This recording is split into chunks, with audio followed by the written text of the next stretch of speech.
Greve de rodoviários chega ao fim na Grande Vitória, no Espírito Santo. Filme dirigido por brasileiro é referência sobre direitos humanos na Organização das Nações Unidas. E a hora da seleção em uma entrevista de emprego.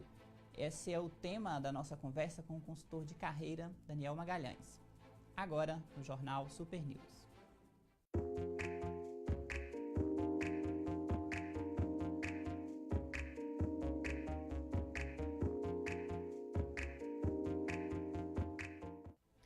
Olá, bem-vindo ao Jornal Super News dessa quarta-feira, 5 de dezembro. Chegou ao fim ontem a greve dos rodoviários na Grande Vitória, no Espírito Santo. Uma greve que começou na segunda-feira, foi curta, durou apenas 2 dias, mas que trouxe muitas consequências para o comércio da Grande Vitória, com uma baixa de cerca de 10 milhões de reais no comércio local. O repórter Gilson Arão, que está no Espírito Santo, acompanhou a situação e por telefone nos conta as consequências dessa greve e seus desdobramentos. Bom dia, Júlio. Bom dia, telespectadores do Super News. O impasse sobre a greve dos rodoviários aqui no Espírito Santo foi solucionado no final da tarde de ontem, na terça-feira. Isso porque as empresas concessionárias do transporte público no Espírito Santo chegaram a um acordo no final da tarde de ontem sobre essa greve aí, que já se arrastava aí desde segunda-feira e que durou 40 horas na Grande Vitória. Isso porque uma audiência de conciliação do Tribunal Regional do Trabalho foi realizada na tarde de ontem, na Praça 8, no centro de Vitória, e o acordo foi firmado. A proposta foi feita pelo Procurador do Trabalho, Valério Eringer, durante a Assembleia na Praça 8.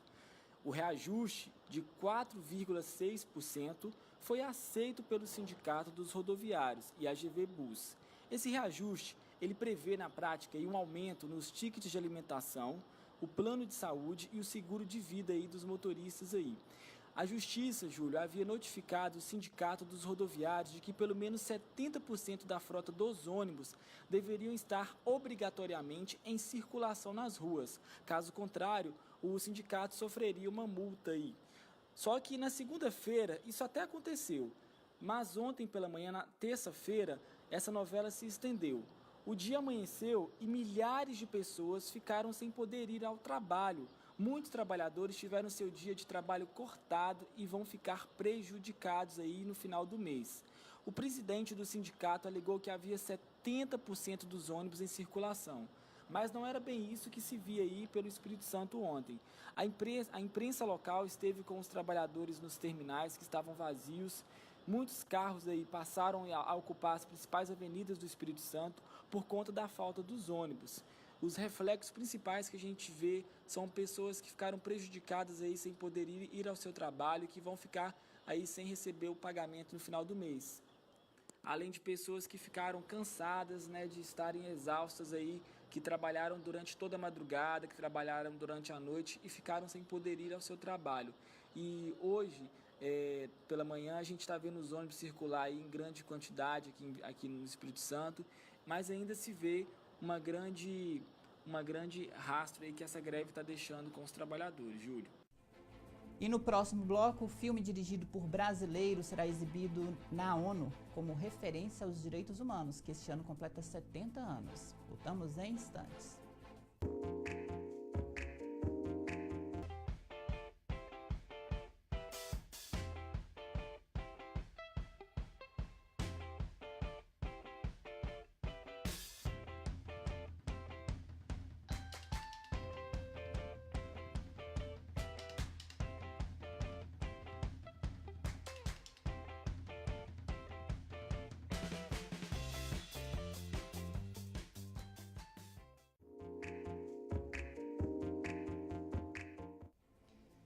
Estamos de volta com o Jornal Super News. Nesta quarta-feira será exibido em Nova York o filme que tem a direção do brasileiro Carlos Saldanha, o filme O Touro Ferdinando. A exibição do filme, entre outros eventos, comemora os 70 anos da Declaração Universal dos Direitos Humanos, adotada em 1948, celebrada no próximo dia 10 de dezembro. O longa-metragem foi escolhido por ter se tornado uma referência, trazendo lições atemporais e que encorajam os jovens a serem verdadeiros consigo mesmos e também aqueles que conviver com as diferenças.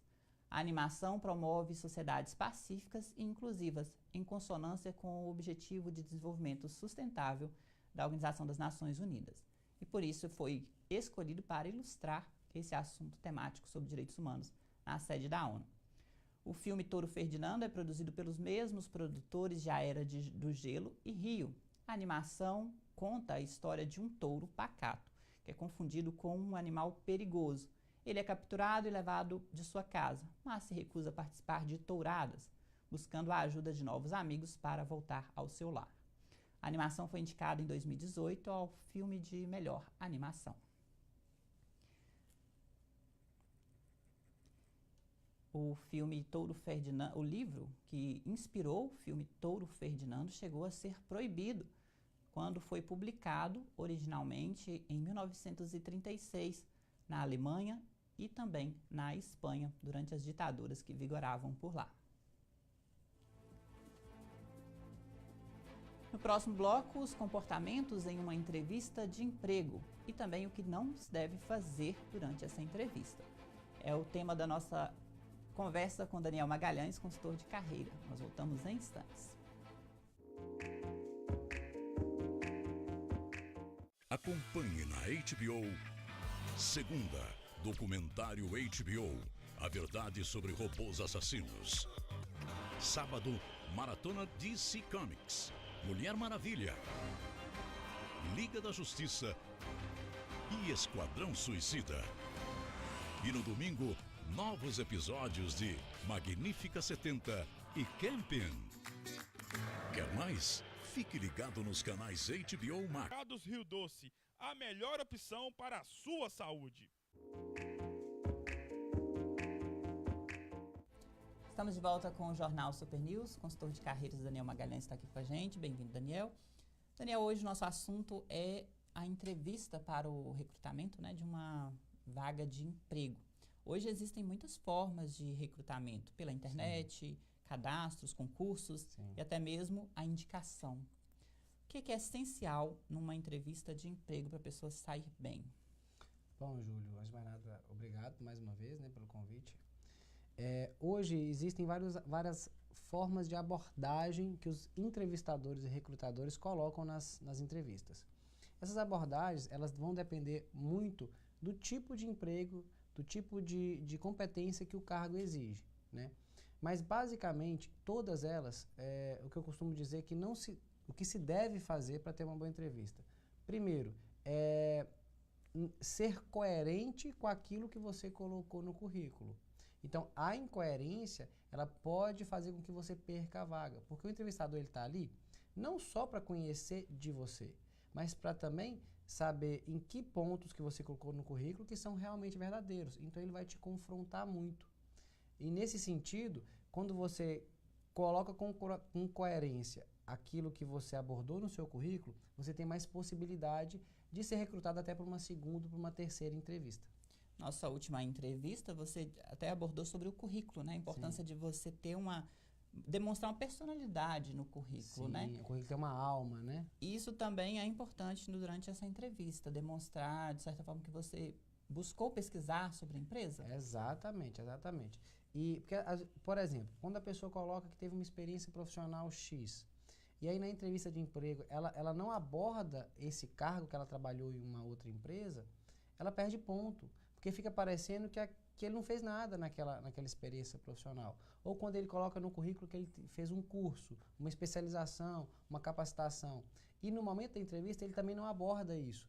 E abordar não é só falar que fez, por exemplo, falar o que aprendeu, o que desenvolveu naquela função ou naquele curso, o que aquele curso agregou, como ele pode apoiar a nova empresa através daquelas experiências, daqueles cursos, etc. Então, isso é ser coerente. E utilizar a entrevista também para falar aquilo que não foi dito no currículo, né? Exato, exato. Porque é na entrevista que você se vende. O currículo é como um catálogo. Mas é na entrevista que você faz a sua venda. E ao entender que você ali está se vendendo, você tem que ter a preocupação, igual você colocou, de pesquisar também sobre a empresa. Fala-se muito no mercado de venda que é essencial para o vendedor conhecer o cliente. Então é essencial para o entrevistado conhecer a empresa. Saber que tipo de mercado que a empresa atua, quais são os produtos que aquela empresa vende, fazer uma visita prévia àquela empresa, fazer um cliente oculto, se colocar na posição de cliente, porque talvez você vê algum problema e na entrevista você já leva uma solução. Então, tudo isso faz parte de uma boa entrevista. Quais são os pecados que as pessoas cometem, o que não se deve fazer durante as entrevistas? Isso a gente vê muito acontecendo pela falta de preparo, né? Basicamente, eu digo são três fatores que ninguém deve cometer numa entrevista de emprego. Primeiro, apresentação pessoal. Você tem que se colocar, se apresentar pessoalmente, desde o vestuário até a linguagem, condizente com o perfil daquela empresa. Exemplo, se você vai ser entrevistado para ser vendedor de uma empresa de varejo, você não precisa ir de terno. Você precisa, talvez, de social. Mas se você vai ser entrevistado para ser um CEO, um diretor de uma empresa, aí sim você vai de terno. Segundo fator que não se deve fazer numa entrevista é ir sem esse preparo prévio, sem conhecer a empresa, sabe? Entra no site, toda empresa hoje tem um site, tem um Facebook, tem um Instagram, entra nela, conheça os produtos que a empresa vende, né? E um outro fator crucial, que não se deve fazer numa entrevista de emprego, é, na entrevista, você tentar omitir fatos, né? E esse omitir, às vezes, pode ser que as perguntas sejam pessoais. Existem abordagens de entrevistas onde as perguntas do entrevistador ele vai mais no pessoal, no comportamental. E se você tentar omitir alguma coisa, com a experiência que o entrevistador tem, ele pode captar que você está escondendo algo. E daí você perde completamente a sua chance. E nesse omitir, muita gente pergunta, e aí, o que eu faço? Você pode... um exemplo de uma pergunta que muita gente foge dela. Você usa drogas? Você bebe? O que você faz no seu momento de lazer? Existem pessoas que tendem a esconder. Não bebo, não uso droga, não saio. Se você faz uso de alguma dessas substâncias, fale que você já teve uma experiência com ela. Olha, eu já tive uma experiência sim, tenho me recuperado, tenho tentado me recuperar, ou já me recuperei, porque isso demonstra também confiança. O entrevistador vai sentir que você confia nele e ele vai passar a confiar em você também. Então, vale a pena sim dizer a verdade. Agora, nós falamos também sobre quando os recrutadores erram durante as avaliações que eles fazem, né? Às vezes não selecionam o melhor candidato. Sim. Mas qual a importância do feedback? De você dizer para a pessoa que ela não foi selecionada, o porquê disso? Isso é muito importante, tanto para o entrevistado quanto para o entrevistador. Porque para o entrevistador compreender que o entrevistado teve a coragem e gastou um tempo da vida dele ali naquela entrevista. Então, mesmo que ele não seja selecionado, o entrevistador ter esse cuidado de dar um feedback. Olha, na nossa entrevista eu percebi que você foi bom nisso, nisso, nisso, e percebi também que você pode melhorar nisso, nisso, nisso para a sua próxima entrevista. Essas falhas hoje não me fizeram te escolher. E para o entrevistado, ter a humildade de receber isso de uma forma construtiva, né? E caso o entrevistador não dê, que ele próprio peça. Olha, eu queria saber, mesmo não sendo selecionado, por que eu não fui selecionado, para eu melhorar para a próxima, que pode ser que isso, inclusive, te abra uma porta para uma próxima entrevista na mesma empresa. Pode ser que o entrevistador perceba que você tem pelo menos, talvez você não tenha as competências que ele busca, mas você tem a humildade para aprender, para crescer. Pode gerar uma próxima oportunidade. Uma próxima oportunidade. Exatamente. Ok, Daniel, eu agradeço a sua participação mais uma vez aqui no Jornal. Obrigado, eu que agradeço mais uma vez. Esta edição fica por aqui e até amanhã.